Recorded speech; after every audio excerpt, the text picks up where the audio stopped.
व्याख्याता advocate Mukta Dabholkar madam यांचं स्वागत करण्यासाठी मी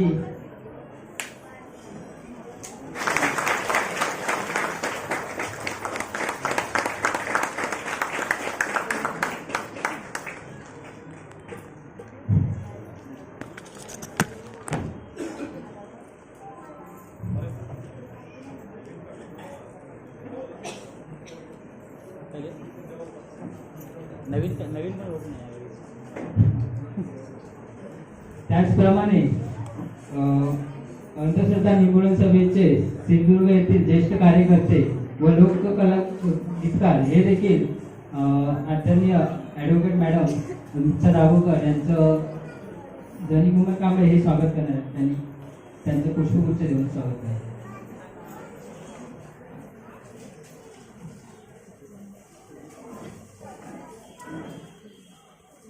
व्हिडिओ करतो नंतर अपलोड करेल.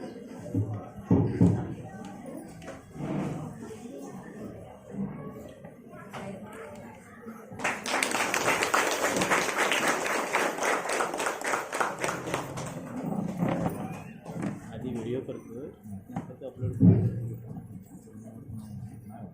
या ठिकाणी आमच्या वैभवी बौद्ध सेवा संघाचे कार्यकर्ते शरदजी कांबळे या ठिकाणी त्यांचं स्वागत गीताचे 2 कडे या ठिकाणी सादर करत आहेत. त्यांनी सादर माफ करा आपला सगळ्यांना वेळ झाला पण अंधश्रद्धेच्या पार्श्वभूमीवर या जिल्ह्यामध्ये डॉक्टर नरेंद्र दाभोळकर यांनी काम केलं आणि त्यांच्यासोबत आम्ही होतो आणि त्यांच्या कन्या आदरणीय मुक्ता दाभोळकर या ठिकाणी उपस्थित झालेले आहेत आमच्या विनंतीला मान देऊन. त्यामुळे निश्चितच मी व्यक्तिशा आणि आपल्या सर्वांच्या वतीने सगळं स्वागत करतो आणि त्यांच्या याच्यावर फक्त 2 कडी मी मॅडम चालेल ना.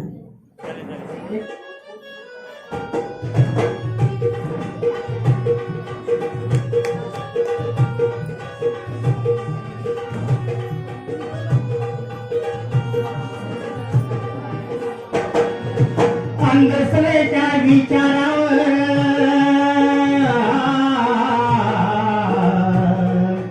अंधश्रद्धेच्या विचारावर ज्याने केला प्रार त्याने केला प्रार आमचे डॉक्टर नरेंद्र दाभोळकर आमचे नरेंद्र दाभोळकर नरेंद्र दाभोळकर आणि डॉक्टर नरेंद्र दाभोळकर.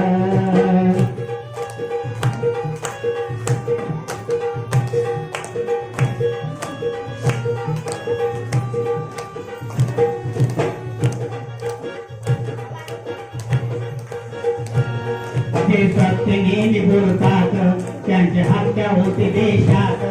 ते सत्यने बोलतात त्यांचे हत्या होते देशात. सत्यासाठी मागे सरले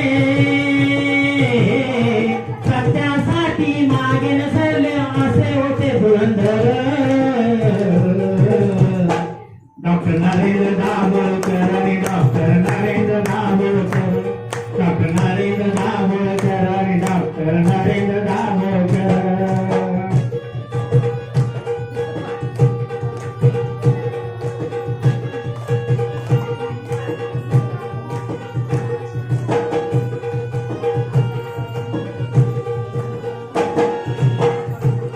अंधश्रद्धा ही वाईट आहे अंधश्रद्धा ही वाईट आहे. त्याचे पुरावे काहीच नाही त्याचे पुरावे काहीच नाही. हेच विचार घेऊन आल्या हेच विचार घेऊन आल्या आमच्या मुक्ता दाभोळकर आमच्या मुक्ता दाभोळकर. डॉक्टर नरेंद्र दाभोळकर आमचे नरेंद्र दाभोळकर नरेंद्र दाभोळकर आणि आमचे नरेंद्र दाभोळकर. अंधश्रद्धेचा विचार करणार अंधश्रद्धेचा विचार ज्याने केला हो प्रहार. अंधश्रद्धेच्या विचारावर ज्याने केला हो प्रहार.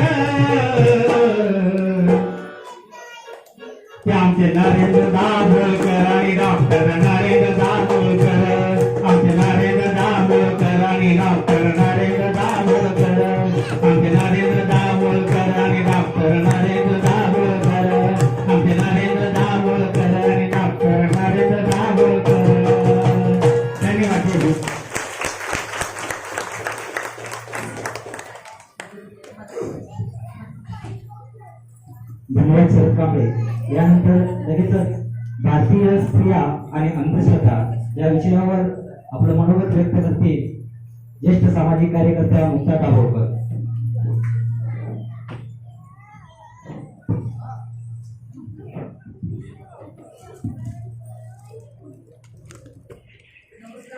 नमस्कार.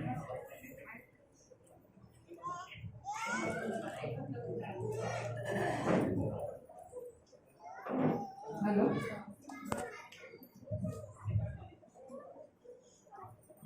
नमस्कार. नमस्कार. आम्ही 2 वाजता भाषणाची सुरुवात करणं म्हणजे वक्ता आणि श्रोते दोघांवरही अन्याय.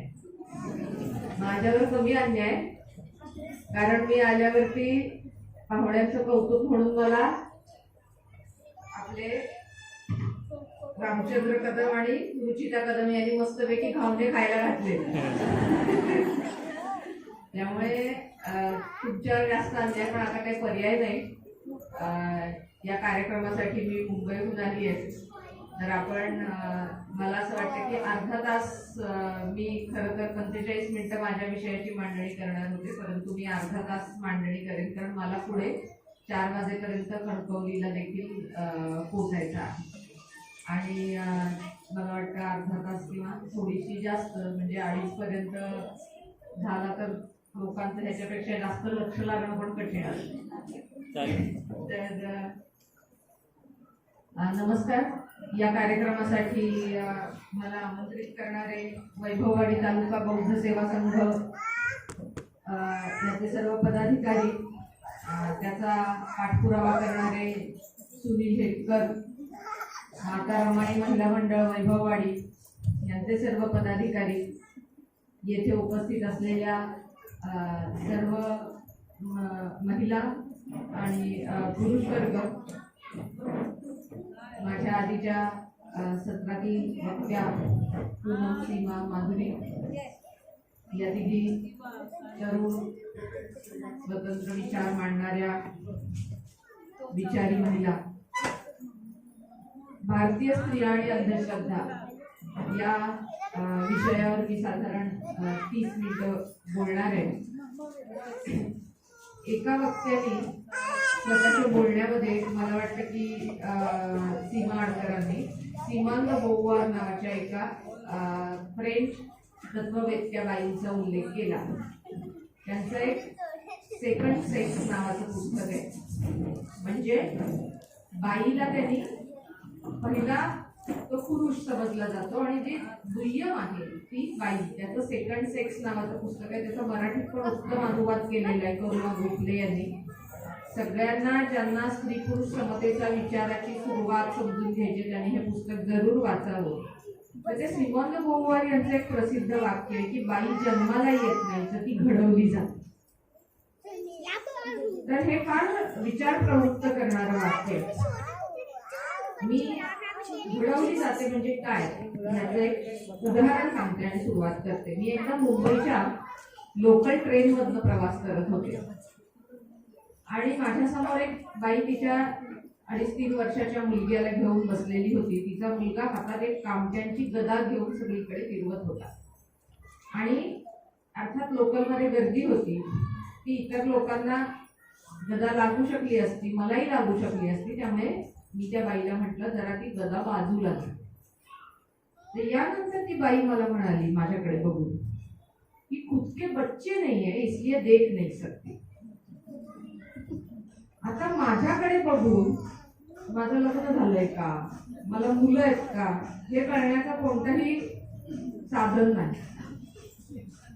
तर माझ्या वास्तविक पाहता मला 2 मुलं आहेत. माझी मुलगी 21 वर्षाची आहे. तर माझ्या असं मनात आलं की बाईचा अपमान करायची ही किती सोपी पद्धत आहे आणि किती सहजतेनं तुम्ही एखाद्या बाईला एका अपमानाशी जोडू शकता. माझ्या जागी जर एक पुरुष असं म्हणाला असता तर त्याला मुलं आहेत की नाही याचा काही उल्लेख तरी आला असता का त्याच्या अपमान करण्यामध्ये. पण जसा जातीचा चातुर्वर्ण्य आहे तसा हा बायांच्यातला पण चातुर्वर्ण्य आहे, की जिचं लग्न झालेलं आहे, जिला नवरा आहे, ती बाई आणि तिला मुलगा आहे, ती बाई पहिल्या स्थानावर. जिचं लग्न झालंय, नवरा आहे पण जिला मुली आहेत, ती दुसऱ्या स्थानावर. जिचं लग्न झालंय पण तिचा नवरा तिला जाणवत नाही, अशी तिसऱ्या स्थानावर परित्यक्ता. आणि मग विधवा, लग्न न झालेल्या बाया, अशा सगळे. आणि बाई घडवली जाते म्हणजे काय, तर या सगळ्या प्रकारे बाईचं श्रेणीबद्ध, बाईला श्रेणीरेखा बसवण्याच्या प्रयत्नातनं बाया पण अशा प्रयत्न करतात की समाज माझं कौतुक करेल. प्रत्येकालाच वाटत असतं आपलं कौतुक करावं, आपल्यावर प्रेम करावं, आपल्याला सन्मान मिळावा, मान सन्मान नव्हे, नुसता सन्मान मिळावा. तर अशी प्रत्येकाची इच्छा असते. तर मग बाया तो सन्मान कसा मिळेल ह्याचे जे लहानपणापासून आपण अनुभव गोळा करतो ना, त्यातून आपण शिकतो की आपण कसं वागायचं. म्हणजे बाई घडवली जाते. म्हणजे नेहमी दुसऱ्याचा आधी विचार करायचा. आता घरामध्ये समजा तुम्ही असा विचार करा, मटण केलंय, तर मटणाचा रस्सा कोण खातं आणि पोळी कोण खातं? मच्छी तळली आहे, डोकं कोण खातं, शेपूट कोण खातं आणि मधले पीस कोण खातं? आणि मग बाया काय म्हणायला शिकतात, मला फक्त रस्साच आवडतो. डोक्यासारखी चव कशालाच लागत नाही. खरंही असेल, ते चांगलं लागत असेल डोकं, पण मधला पीस पण चांगला लागतो. म्हणजे बाई घडवली जाते म्हणजे काय, की मला जर का प्रेम, मान, सन्मान, स्वीकार मिळायचा असेल तर मी या समाजात कसं वागलं पाहिजे हे माझ्याकडनं समाज घोटवून घेतो. आणि त्याला साजेसं वागणं म्हणजे योग्य वागणं असं मी स्वतः शिकायला लागते. आणि यामध्ये रूढी, परंपरा, कर्मकांड, व्रतवैकल्य ह्यांचा प्रचंड मोठा भाग असतो आपल्या सामाजिकीकरणामध्ये. बाईचं सगळं सामाजिकीकरण आणि तिला मिळणारा सन्मान हा तिच्या आयुष्यात असलेलं पुरुषाचं स्थान आणि कर्मकांडांच्या संदर्भामध्ये तिने बजावलेली भूमिका, या दोन गोष्टीतून येत असते. ती स्वतः किती शिकली आहे, तिचा स्वभाव किती आहे. माझं माणूस म्हणून जर मूल्यमापन करायचं असेल तर मला वाटतं की माझी बुद्धी आणि माझी वृत्ती ही त्या मूल्यमापनाची कारणं असली पाहिजे. पण बाईच्या आयुष्यामधलं पुरुषाचं स्थान आणि ती परंपरा पुढे नेत असण्यासाठी करत असलेल्या कर्मकांडांच्या गोष्टी, यावरून एखादी बाई चांगली का वाईट, एखाद्या बाईचं मूल्यमापन आपल्या समाजामध्ये केलं जातं. आता जेव्हा आपण व्रतवैकल्य, प्रथा, परंपरांची चिकित्सा करतो, जी महात्मा फुल्यांनी केली, जी डॉक्टर आंबेडकरांनी केली, त्यांनी दोघांनीही शब्द प्रामाण्य आणि ग्रंथ प्रामाण्य मानायला नकार दिला. कुठंतरी काहीतरी लिहून ठेवले पूर्वजांनी म्हणून, आणि कुणीतरी सांगताय म्हणून त्याला सत्य म्हणा, ही गोष्ट स्वीकारायला त्यांनीही नकार दिला, दोघांनीही नकार दिला. आपल्याला माहितीये ज्योतिराव फुल्यांना त्यांच्या वडिलांनी सांगितलेलं की तुला सावित्रीला शिकवायचं असेल तर तू घर सोड. आज तुम्ही विचार करा, आपल्या वाडीतला एक मुलगा म्हटला की माझ्या बायकोला तिच्या मनाप्रमाणे जगता आलं पाहिजे, तिला मनाप्रमाणे कपडे घालता आले पाहिजेत असं मला वाटतं, आणि त्या मुलाच्या आईला, वडिलांना हे पसंत नसेल, आणि तो मुलगा म्हटला ठीक आहे मग मी वेगळा राहतो, तर तुम्ही कौतुक करा का त्याचं? काय म्हणा, बायकोच्या नादी लागला. आपण असं म्हणू का की तो बायकोच्या स्वतंत्र व्यक्तिमत्वाचा विचार करतोय? पण हेच 150 वर्षापूर्वी फुल्यांनी केलं. त्यांनी वडिलांचं घर सोडलं, वडिलांचा अवमान केला आणि सावित्रीला शिकवलं. म्हणजे लक्षात घ्या, जे सत्य आपल्याला बुद्धीनं समजलेलं आहे त्याच्या पाठी उभं राहणं, ते सत्य कन्व्हिनियंट असो किंवा नसो, हे जे लोक करतात ते समाजामध्ये बदल घडवून आणू शकतात आणि तुमच्या माझ्यासारखे लक्षावधी कोट्यवधी लोक त्याचे लाभार्थी असतात. त्यामुळे शब्द प्रामाण्य आणि ग्रंथ प्रामाण्य याचा आधार न घेता स्वतःच्या बुद्धीनं स्वतःच्या आयुष्याचे निर्णय घेणं, हा विचार मला वाटतं महात्मा फुले आणि डॉक्टर बाबासाहेब आंबेडकरांनी मानलेल्या विचाराचा गाभा आहे. डॉक्टर आंबेडकरांनी जे हिंदू कोळी तयार केलं त्याचा 2-3 वेळेला उल्लेख आला आणि तो अतिशय महत्वाचा उल्लेख आहे. आणि मला वाटतं की परंपरेने बाईवरती जी बंधनं घातलेली होती, किंवा बंधनं म्हणण्यापेक्षा ती बंधनं म्हणून पण तेव्हा ओळखली जात नव्हती, ती बाईच्या जगायची रीतच होती जणू काही. जेव्हा अंधश्रद्धा निर्मूलन समितीच्या माध्यमातून आम्ही जात पंचायतीच्या संदर्भात काम करायला लागलो, जात पंचायतीच्या केसेस यायला लागल्या आणि हे काम सुरू झालं. म्हणजे घटना अशी घडलेली होती की नाशिकमध्ये एका मुलीचा, ती 9 महिन्याची गरोदर असताना तिच्या वडिलांनी खून केला. आता जसा वैजापूरला त्या मुलीचा खून केला भावानी आणि आईने मदत केली त्याला. बघा, आपण समाज म्हणून इतके दुटप्पी आहोत की बलात्कार जेव्हा होतो तेव्हा समाजामध्ये आक्रोश होतो. तो सुद्धा पूनम मॅडमनी सांगितलं त्याप्रमाणे त्याच्यात देखील जातीभेद आहेत त्या आक्रोशामध्ये. पण तरी बलात्कार होतो तेव्हा समाजामध्ये आपण समाज म्हणून आक्रोश करतो, तो बरोबरच आहे. पण मला वाटतं बलात्कार करणं एका पुरुषानं हे जास्त भयंकर आहे का आईला मुलीला मारणं हे जास्त भयंकर आहे? म्हणजे भयंकराच्या उंबरठ्यावर उभं असण्याची कुठली खूण आहे जास्त? तर याबद्दल आपण समाज म्हणून हळवळण्यापलीकडे आपली प्रतिक्रिया देखील येत नाही. याचं कारण कुठंतरी आपल्या मनामध्ये खोलवर आपल्याला असं वाटत असतं की मुलीनं कसं वागायचं, बाईनं काय मर्यादेत राहायचं, हे त्याची समज तिला असणं गरजेचं आहे. याच्याविषयी आपल्या मनाची मनोमन खुळगाट कुठेतरी पडलेली असते.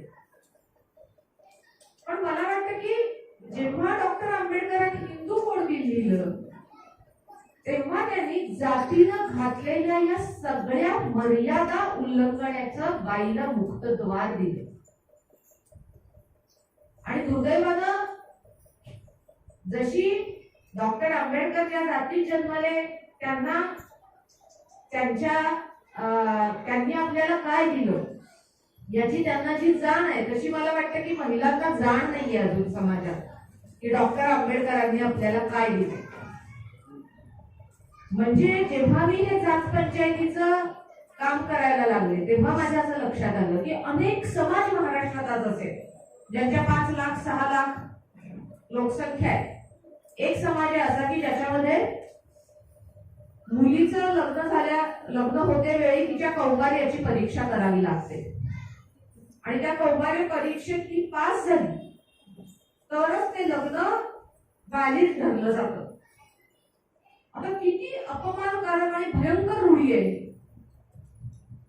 मध्यंतरी एक अशी केस आली की त्या जातीमध्ये त्या बाईचा नवरा वारला, त्यानंतर त्याच्या मुलीला आणि बायकोला त्याची प्रॉपर्टी जाणार, पण जातीच्या पंचांनी ठरवलं त्याच्या पुतण्यांकडे जाणार आणि ते म्हटले आमची अशी रीत आहे.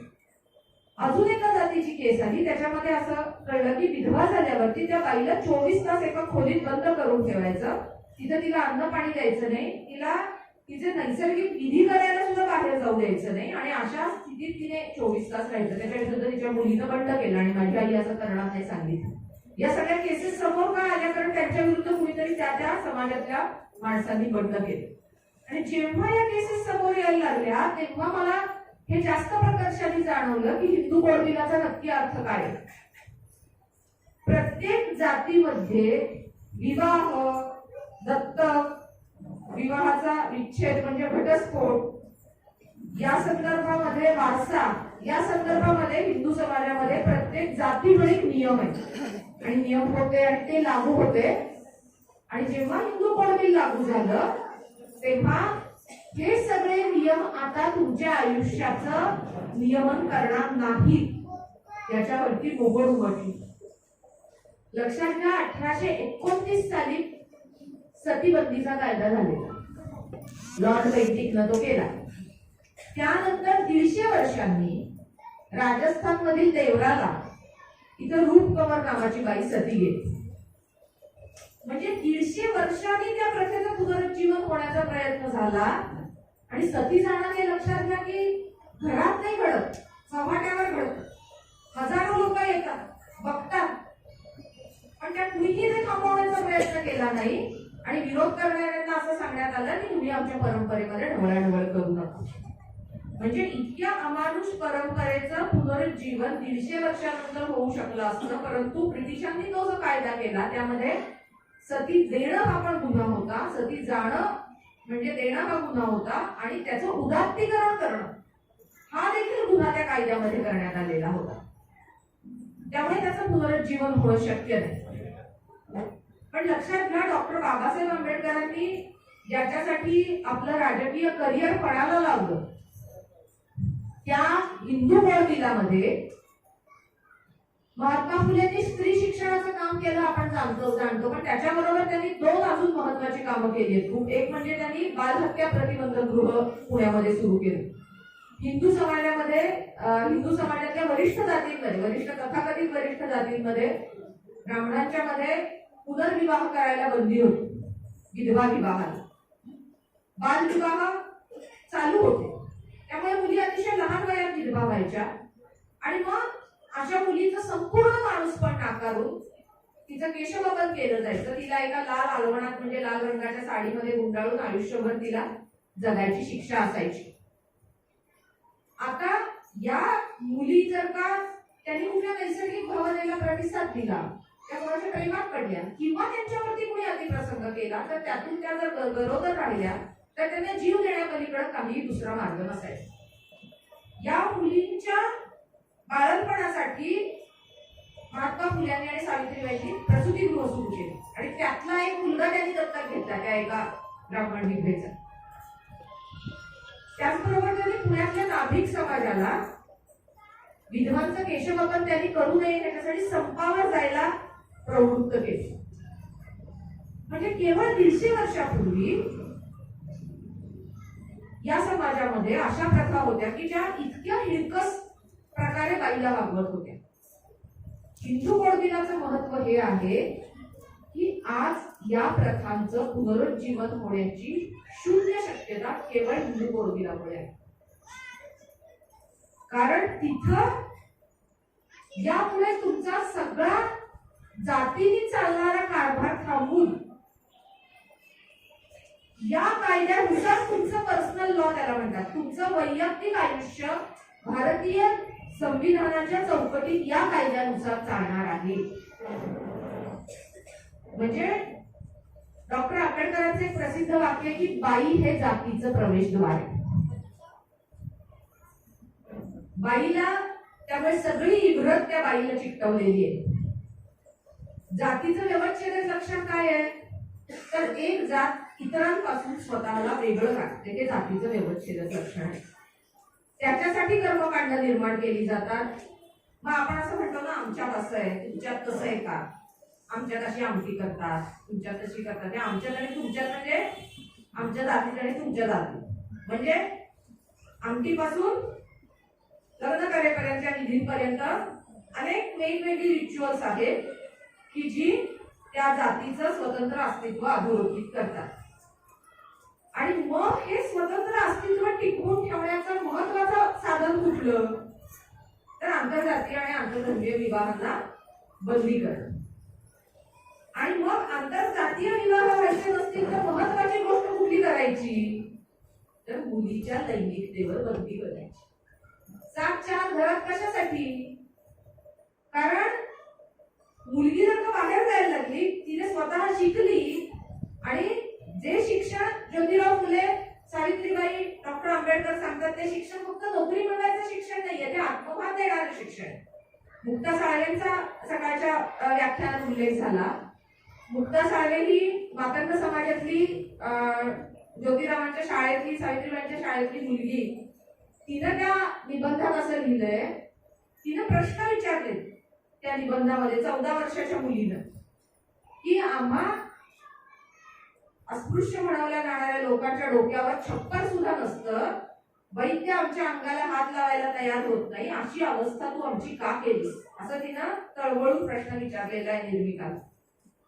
किंवा अशी आमची अवस्था का झाली. म्हणजे लक्षात घ्या, प्रश्न विचारणं, आपल्या परिस्थितीचा अन्वयार्थ लावून प्रश्न विचारणं, हे शिक्षण फुले आणि आंबेडकरांना अभिप्रेत असलेलं शिक्षण होतं. हे शिक्षण जर त्या मुलीला मिळालं, जी मुलगी बाहेर जाईल, आधुनिक शिक्षण घेईल, ती स्वतःच्या आयुष्याचा स्वतंत्रपणे विचार करेलच करेल. आणि मग अशा मुली जर विचार करायला लागल्या, बाहेर राहायला लागल्या, तर जातीची शुद्धता कशी टिकायची. कारण मग त्या अर्थातच ते विवाह करणार. त्यामुळे 7-4 घरात. त्यामुळे डॉक्टर आंबेडकरांचं हे वाक्य आहे की बाई हे जातीचं प्रवेशद्वार आहे आणि बाईच्या लैंगिकतेवर बंधनं घालून जातीची शुद्धता टिकवली जाते. त्यामुळे सगळे जे वैयक्तिक कायद्यातले निर्बंध असतात, कसं राहायचं, काय खायचं, कुठे वावरायचं, कुणाशी लग्न करायचं, ही सगळी बंधनं बाईच्या वाट्याला येतात. आणि हिंदू कोड बिलाने तिथे मोठी एक काय मोठं काम करून ठेवलेलं आहे. आणि ह्याची मला वाटतं की अजिबात जे ह्याचे लाभार्थी आहेत त्यांना जाणीव नाही. आणि जेव्हा हे जात पंचायत विरोधी आम्ही काम करायला लागलो, सामाजिक बहिष्कार विरोधी, की आपल्या जातीचे नियम मोडणाऱ्या कुणालाही जातीतून बाहेर टाकायचं, हे सामाजिक बहिष्काराचं एक अस्त्र असतं, ते त्याच्यावरती उभारायचं. आणि तेव्हा मी तुम्हाला म्हटलं तसं प्रथा परंपरा पाळून स्वतःचं स्वतंत्र अस्तित्व टिकण्याची जातीची धडपड ही किती खोलवर रुजलेली आहे हे पुन्हा एकदा आमच्या लक्षात आलं. आणि मग आपल्याला विवेकी पद्धतीने या प्रथा परंपरांकडे बघून स्वतःच्या आयुष्यात काय निर्णय घेता येईल, ज्याबद्दल महाराष्ट्र अंधश्रद्धा निर्मूलन समिती बोलते. आपण सगळेजण आज विज्ञानाच्या युगात जगत आहोत. इथं आपण जिथं बसलोय तिथली कुठलीही गोष्ट तंत्रज्ञानाच्या शिवाय शक्य नाही हे आपल्याला माहिती आहे. पण डॉक्टर दाभोलकर नेहमी त्याच्या मांडणीमध्ये असं म्हणायचे की आपण विज्ञानाची सृष्टी घेतली पण विज्ञानाची दृष्टी घेतली नाही, विज्ञानाची करणी घेतली पण विज्ञानाची विचारसरणी घेतली नाही. म्हणजे आपल्याला तंत्रज्ञान हवं, परंतु हे तंत्रज्ञान निर्माण कसं झालं मुळात, तर माणसाने निसर्गाचा स्वतःच्या बुद्धीने अर्थ लावला, कार्यकारण भाव शोधला आणि तो बुद्धीला पटलेला कार्यकारण भाव स्वीकारला. आपल्याला गॅलिलिओची गोष्ट माहिती आहे, त्याने दुर्बीण तयार केली, अवकाशात रोखली, त्यातून सूर्यचंद्रांची निरीक्षण केली आणि असं सांगितलं की बायबलमध्ये जे लिहून ठेवलेलं आहे की सूर्यचंद्रांवर डाग आहे, सूर्य पृथ्वी भोवती फिरतोय, हे काही खरं नाही. कोणीही निरीक्षण केलं तर त्याच्या नजरेला दिसेल की सूर्य मध्यभागी, सूर्य पृथ्वीभोवती फिरत असून पृथ्वी सूर्याभोवती फिरते, पृथ्वी चंद्रावरती खड्डे आहेत. म्हणजे बायबल पण लिहिलेला खरं नाहीये, तर निरीक्षणातून दिसतंय ते खरंय. म्हणजे वैज्ञानिक क्रांतीची सुरुवात कुठं झाली, तर ज्ञान निर्माण करण्याची पद्धतच बदलली. वर्षानुवर्ष भारतामध्ये हिंदू समाजामध्ये काय पद्धत होती की कुणीतरी ज्ञान निर्माण केलेलं आहे, त्यांनी ते इतरांना सांगायचं, बहुतेकांना त्या ज्ञानापासून पूर्ण वंचित ठेवायचं आणि ज्ञान ही मूढभरांची मक्तेदारी करायची. याचं त्या इन्स्टिट्यूशनलायझेशन याचं करण्यात आलेलं होतं. पण वैज्ञानिक क्रांती झाली तेव्हा असं लक्षात आलं, तुमचं जात, वंश, रंग, लिंग काहीही असो, ज्ञान निर्मिती करण्यामध्ये या कशाचाही अडथळा येत नाही. निरीक्षण, तर्क, निष्कर्ष, अनुमान, प्रयोग, प्रचिती, निष्कर्ष या मार्गाने गेला तर कुणीही ज्ञान निर्माण करू शकतो. म्हणजे ज्योतिराव फुल्यांवर ज्या थॉमस पेन नावाच्या विचारवंताचा प्रभाव होता, त्याचं एज ऑफ रिझन म्हणजे विवेकाचा कालखंड नावाचा ग्रंथ, तर या सगळ्या म्हणजे ज्या विचार प्रणालीचा महात्मा फुल्यांनी आणि डॉक्टर आंबेडकरांनी आपल्या समाज जीवनामध्ये ज्याचा रुजवा केला, ती विचार प्रणाली मुळात सुरू कुठून झाली, तर निरीक्षण, निष्कर्ष, तर्क, अनुमान यातून कुणीही ज्ञान मिळवू शकतं आणि त्यामुळे कुणी श्रेष्ठ नाही, कुणी कनिष्ठ नाही. त्यातून पुढे फ्रेंच राज्यक्रांती घडली आणि ही जी वैज्ञानिक विचार पद्धती आहे ना, ही विचार पद्धती आपल्या दैनंदिन आयुष्यामध्ये आपण लागू केली पाहिजे असं अंधश्रद्धा निर्मूलन समितीचं म्हणणं आहे. म्हणजे ज्यांनी ही विचार पद्धती आपल्या आयुष्यामध्ये राबवली आणि त्यातून मिळालेले निष्कर्ष घेऊन स्वतःचं वर्तन आणि स्वतःचं सामाजिक वर्तन बदललं, त्या सगळ्याची फळं आज आपण माणूस म्हणून अनुभवतो आहोत. त्याच्या खांद्यावर आपण उभे आहोत. मग आज घडीला आपली काय जबाबदारी आहे या वैज्ञानिक वर्तनाच्या संदर्भात, तर त्याची मांडणी अंधश्रद्धा निर्मूलन समिती करते. म्हणजे मी साधं उदाहरण घेते. आपल्या आजूबाजूला अनेक महिलांच्या अंगात येत, तर आता अनेकदा बाईचेच का अंगात येत, पुरुषांच्या कमी काय येत, तर याचं कारण काय, बाई जैविकदृष्ट्या दुबळी आहे असं नाहीये. तिने बघितलेलं असतं की अंगात आल्यावरती जी सासू आतापर्यंत शिव्या घालत असते ती पाया पडते, ओटी भरते, नवरा दोन प्रेमाचे शब्द बोलतो. म्हणजे लक्षात घ्या, ती नाटक नाही करत आहे. जो सन्मान तिला माणूस म्हणून मिळायलाच हवा होता तो सन्मान ही व्यवस्था तिला देत नाहीये. म्हणून लहानपणापासून बघितलेला एक संस्कृतीजन्य वर्तन तिनं स्वीकारलेलं आहे.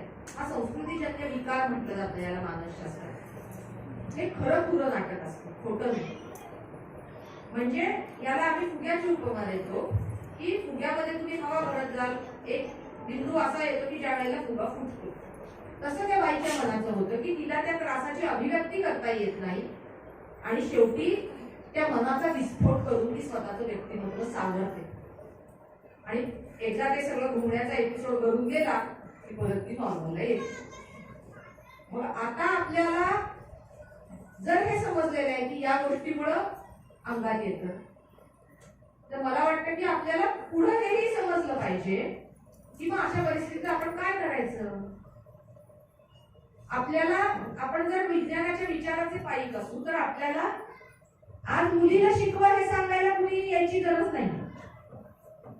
आज मुलीला शिकवण्याचा लढा हा 150 वर्षापूर्वी दिलेल्या लढ्यापेक्षा वेगळा आहे. आज आपल्याला आजच्या ज्या लढाई आहेत की ज्याची समाजाला माहिती नाहीये, अशा गोष्टी आपण समाजापर्यंत घेऊन गेल्या पाहिजे, त्याच्याबद्दलचा संवाद केला पाहिजे. मध्यंतरी आम्ही एकदा नागराज मंजुळेंची मुलाखत घेतलेली होती. तेव्हा त्यांनी सांगितलं की ज्या वेळेला मला समजलं की अंगात कसं येतं, तेव्हा मी माझ्या घरातली मीटिंग घेतली.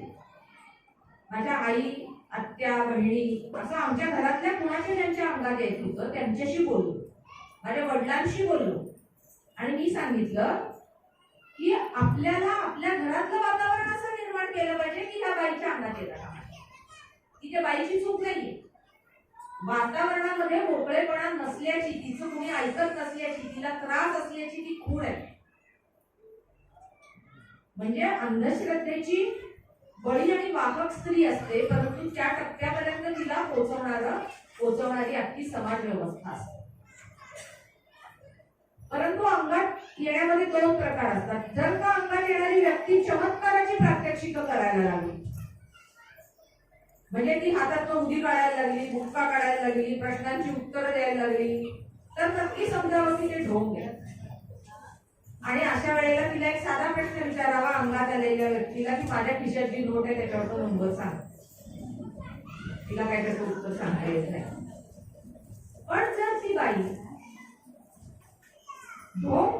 प्रश्न उत्तर देऊन, काही मागून, काही चमत्कार दाखवून करत नसेल तर याचा तिला अजिबात एक्सपोज करणं हे आपलं काम नाही. तिला करूनही तिला सामोरं जाणं हे आपलं काम आहे. म्हणजे डॉक्टर दाभोलकरांचं एक वाक्य आम्ही अंधश्रद्धा निर्मूलन समितीचे सगळे कार्यकर्ते नेहमी लक्षात ठेवतो की अंधश्रद्धा निर्मूलनाच्या कामासाठी क्रोधापेक्षा करुणेची आणि उपहासापेक्षा आपुलकीची गरज. तू किती मूर्ख आहेस असं समोरच्याला सांगून अंधश्रद्धाचं निर्मूलन नाही म्हणत. आपल्याला त्या बाईला मानसोपचार तज्ञाकडे नेण्यासाठी तिच्या घरातल्यांना कन्व्हिन्स केलं पाहिजे, तिचा त्रास कमी होईल यासाठी कन्व्हिन्स केलं पाहिजे आणि हे आपलं काम असतं. किंवा दुसरा अंधश्रद्धेच्या संदर्भातला महत्वाची गोष्ट म्हणजे बुवाबाजी, ज्याला बाया खूप मोठ्या प्रमाणात बळी पडतात. म्हणजे जादूटोणा विरोधी कायदा हा जो डॉक्टर दाभोलकरांच्या खुनानंतर मंजूर झालेला कायदा आहे, त्याच्याखाली जवळपास 800 गुन्हे महाराष्ट्रात दाखल झालेले आहेत आणि त्यातल्या बहुसंख्य गुन्ह्यांमधल्या पीडित व्यक्ती या बाया आहेत. कारण परत बाईचा स्वतःच्या आयुष्यावर ताबा नसणं. आता पूनमताईंनी सांगितलं की एटीएमचा स्वतःच्या पिन, स्वतःचा एटीएम कार्ड पण स्वतःकडे नसणं. तर एक चांगलं चळवळीतलं हे आहे की बाईला गृहलक्ष्मी म्हटलं जातं, पण मग तिला विचारलं की हे घर कुणाच्या नावावर आहे, कुणाच्या नावावर असतं, नवऱ्याच्या नावावर असते. जमीन कुणाच्या नावावर आहे, नवऱ्याच्या नावावर आहे. ज्यांना तिने जन्माला घातलाय आणि स्वतःच्या पोटात ना स्वतःच्या रक्तावासावर वाढवली ती मुलं कुणाच्या नावावर आहेत, नवऱ्याच्या नावावर आहे. दागिने घालून तिला मडवलं जातं, त्या दागिन्याची पावती कुणाच्या नावावर. जे स्वयंपाकघर तिची सगळ्यात हक्काची जागा असते त्याच्या चमच्यावर तरी तिचं नाव असतं ना. म्हणजे बाईला अशा पद्धतीचं बाईचं आयुष्य असतं की तिचा स्वतःच्या आयुष्यावर ताबा नसतो. तिचे निर्णय तिच्या वतीनं कोणीतरी घेत असतो आणि त्या चौकटीत जगायचं हे त्या बाईला माहिती असतं. प्रत्येक याला कुठल्या बाया, सगळ्या पुरुष सत्ताक व्यवस्था ही सर्व बायांवर काम करणारी व्यवस्था. त्यामुळे मग ज्या बाईला स्वतःच्या आयुष्यातले स्वतः निर्णय घेऊन सवय नसते, स्वतः हिमतीनं मार्ग काढला पाहिजे हे माहित नसतं, ती बुवाबाबाच्या नादी नाही लागणार तर कुठं जाणार. त्यामुळे अशी बाई बुवाबाबांकडे जाते. पैशाचा पाऊस पाडून बायांचं लैंगिक शोषण करण्याचे अनेक प्रकार ह्याच्यात लक्षात आलेले आहेत की अतिशय तंगीच्या आर्थिक परिस्थितीमध्ये राहणाऱ्या बायांना अशा बाबांनी सांगितलेलं आहे की तुम्ही जर अमुक एक प्रकारची पूजा केली तर पैशाचा पाऊस पडेल. आता अमुक एक प्रकारची पूजा म्हणजे त्याच्यामध्ये असंही सांगितलं जातं की त्या बाईच्या अंगावर एकही ऑपरेशनचा व्रण नाही पाहिजे, तिचे केस लांब पाहिजे. म्हणजे ज्या व्यक्तीची थोडीशी बुद्धी शाबूत आहे त्या व्यक्तीच्या लक्षात येऊ शकेल की इथं काहीतरी काळं वेर आहे. पण ज्या व्यक्तीला स्वतःचे निर्णय घेण्याची स्वतः इच्छा, क्षमता आणि सवय या व्यवस्थेने निर्माणच केलेली नाही, ती व्यक्ती स्वतःहून त्या रॅकेटमध्ये चालत जाते, लग्न पूजेला मान्यता देते आणि नंतर तिच्या लक्षात येतं की आपण फसवले गेले. तर अशा बाईला बुवांच्या दारात ढकलणारी आणि बाया स्वतःला ढकलून घेतील अशी आपली समाज व्यवस्था आहे. त्यामुळे सगळ्यात महत्वाचं आहे की आपल्या आयुष्यातले निर्णय आपण स्वतःच्या बुद्धीनं घेतले पाहिजे. त्या निर्णयांची स्वतः जबाबदारी घेतली पाहिजे. कष्ट तर आपणच करतोय ना त्या निर्णयाच्या अंमलबजावणीसाठी, मग निर्णय कोणी का घ्यावेत माझ्यासाठी. आणि याची जेव्हा आपली सवय सुटेल आणि याची आपल्याला जेव्हा सवय लागेल स्वतःचे निर्णय स्वतः घ्यायची, तेव्हा आपण अंधश्रद्धांना बळी पडण्यापासून थांबवू शकतो. त्यामुळे बाई पण आणि अंधश्रद्धेने होणारं शोषण या अशा एकमेकात गुंतलेल्या गोष्टी आहेत. म्हणून माझं माझ्या मैत्रिणींना सगळ्या आणि त्यांच्या बरोबर असलेल्या सगळ्या मित्रांनाही सांगाय, कारण एक ती स्त्री चळवळीची चांगली घोषणा आहे बघा, सावित्री घरोघरी ज्योतिबांचा शोध झाला. त्यामुळे सावित्री आहेत सगळीकडे, पण ज्योतिबा मात्र तेवढ्या प्रमाणात नाहीये. तर आपल्याला जर वाटत असेल की आपल्या घरातली मुलगी, आपली बायको ही कुठल्याही बाबाबुवाच्या आहारी पडू नये, जाऊ नये, तर आपल्याला लहानपणापासून तिला निर्णय प्रक्रियेत सहभागी करून घ्यायला लागेल. स्वतःचा निर्णय घेण्याचं स्वातंत्र्य तिला द्यायला लागेल आणि हे दुधारी असतं स्वातंत्र्य. हे सगळ्यांना माहितीये, म्हणूनच ते देत नाही माहिती असून. कारण हीच मुलगी जेव्हा 18 वर्षाची होईल तेव्हा ती म्हणणार मला काय शिकायचंय ते मी ठरवणार, मला कुणाशी लग्न करायचंय ते मी ठरवणार. त्यामुळे मग आपल्याला लहानपणापासूनच योग्य काय आणि अयोग्य काय याचा विवेक निर्माण करत हे मूल घडवायला लागेल. आणि मला वाटतं याच्यातच खरं तर आनंद आहे आयुष्यातला, की दुसऱ्याचं स्वातंत्र्य न हिरावणं, त्या स्वातंत्र्याचा उपभोग घेण्यासाठी त्या व्यक्तीच्या सोबत राहणं आणि त्यासाठी लागला तर समाजाच्या काही पद्धतीपेक्षा वेगळं जगून समाजाचा काही प्रमाणात आला तर रोष करतो. म्हणजे मला जर का माझ्या घरातली बाई अंधश्रद्धेच्या मार्गाला जावीशी वाटत नसेल तर माझ्या वागण्यामध्ये मला हे सगळे बदल करणं गरजेचं आहे. हे पुरुषांनी देखील समजून घेणं आवश्यक आहे.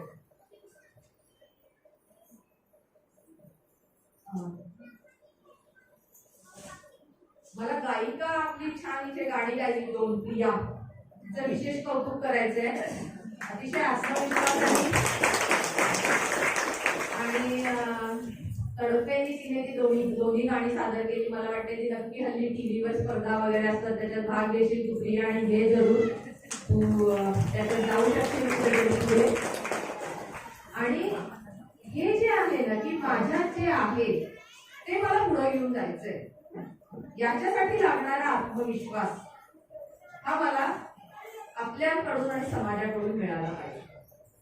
हा जेव्हा मला मिळेल तेव्हा मग बाबा बुवा अंगात येणं, खडे अंगठ्या, ज्योतिषी या सगळ्या गोष्टींपासून मी दूर होण्याची शक्यता माझ्या आयुष्यात निर्माण होईल. आता काय झालेलं आहे मध्यमवर्गीयांचं, मी सकाळी मोरे सरांना पण सांगत होते, मोरे सर जरा 1 मिनिट उभं राहा तुम्ही, मला तुमची ओळख पण सगळ्यांना करून द्यायची, कशासाठी ते पण सांगते.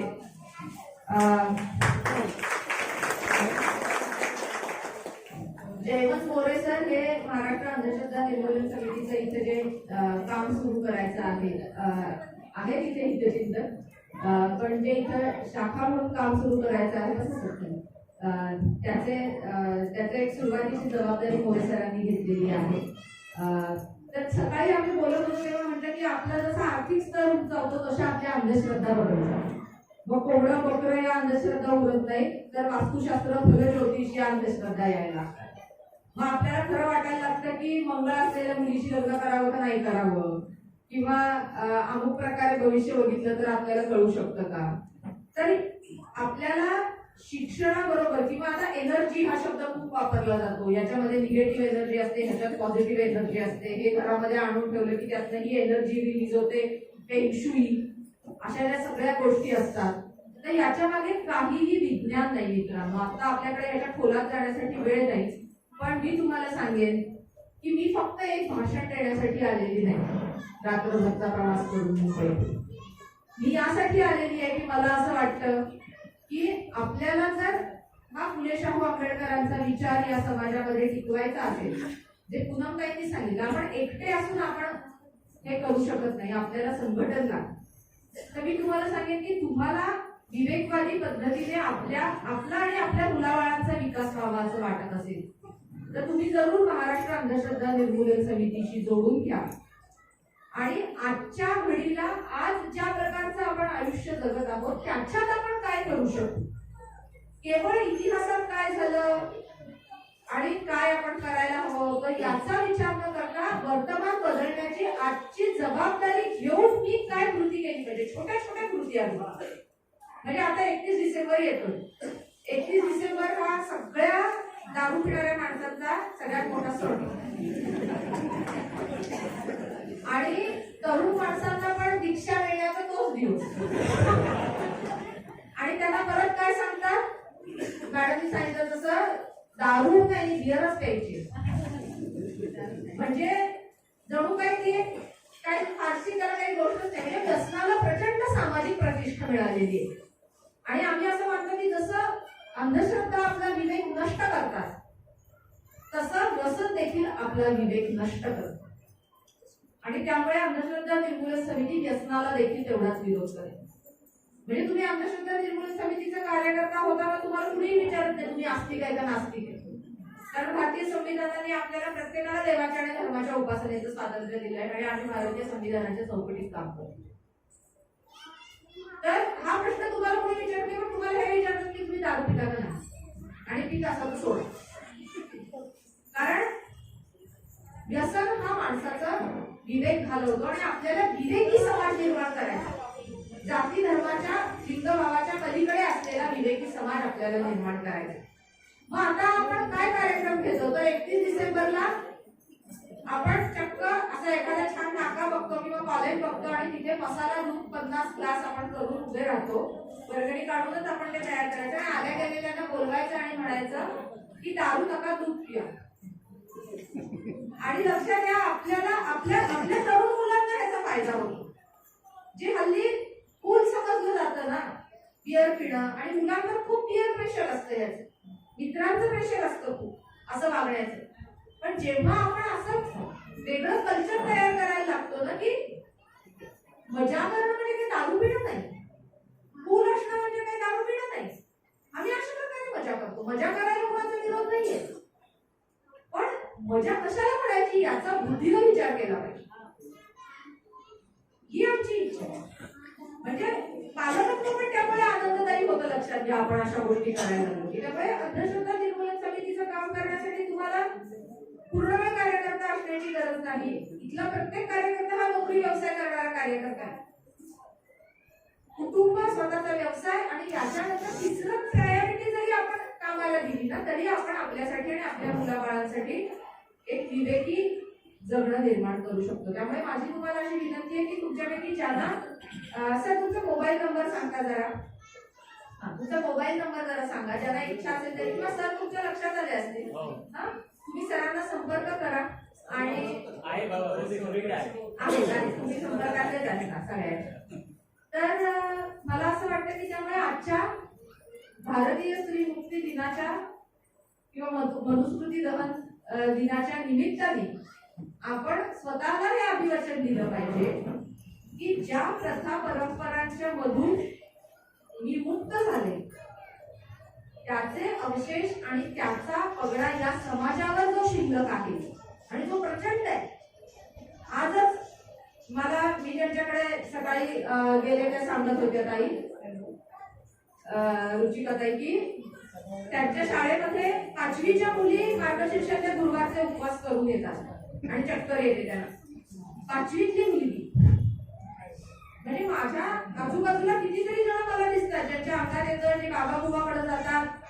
तर या सगळ्या संदर्भात या चुकीच्या रूढींमधनं त्यांची सुटका व्हावी याच्यासाठी आणि माझी पिढी पुढची त्याच्यात सापडू नये याच्यासाठी करायचं हे काम आहे. त्यामुळे तुम्ही सगळ्यांनी शांतपणे 2:30 वाजेपर्यंत माझं बोलणं ऐकून घेतलं आणि इतका छान प्रतिसाद दिला याबद्दल तुमचे सर्वांचे आणि संयोजकांचे मी आभार मानते. धन्यवाद.